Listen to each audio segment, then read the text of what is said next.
স্বজন তাকে রেখে বাড়িতে চলে যাবে, ডান কাদের ফেরেশতাকে আল্লাহ তাআলা দেখে দেখে বলবে, তুমি মাইয়েতের কবরের পারে মাথার পাশে বসে যাও।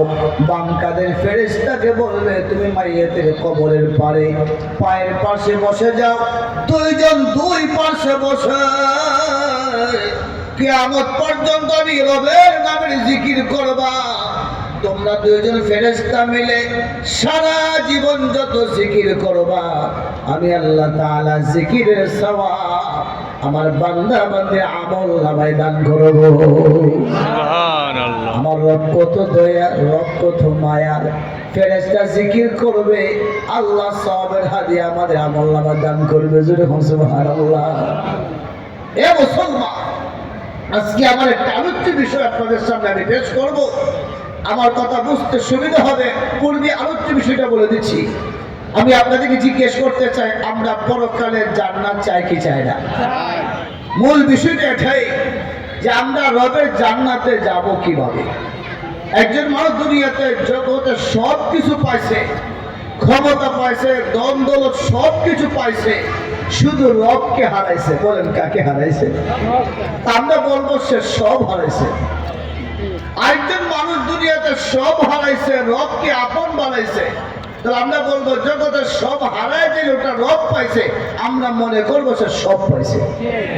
আবু জেহেল সব পাইছে, রব পাই নাই। ফেরাউন নমরুদ সব পাইছে, রব পাই নাই। কিন্তু হযরত বেলাল হাবশী সব হারাইছে, রব পাইছে। এই জন্য বেলালের মর্যাদা কত, বেলালের মর্যাদা কত। পয়গম্বর বলে, ইসরাফিল যদি সিংহায় ফুৎকার দিবে সকল প্রাণী মারা যাবে। 40 বছর পরে আবার যখন দ্বিতীয় সিংহায় ফুৎকার দেবে, রাসূল বলে সমস্ত প্রাণী কবর থেকে উঠে দাঁড়াবে, কিন্তু আমি মুহাম্মদ সবার আগে আমার রওজার ভেতর থেকে বের হয়ে রওজার পারে দাঁড়াবো। রাসূল কারীম বলে, আমি তাকিয়ে দেখবো আমার পায়ের নিচ থেকে একজন মানুষ বের হচ্ছে, বের হয়ে আমার ডান পাশে দাঁড়িয়ে গেল। লক্ষ্য করে দেখবো এই মানুষটা অন্য কেহ নয়, এই মানুষটি হলো আমার কালো বেলাল। বেলালের এত মর্যাদা।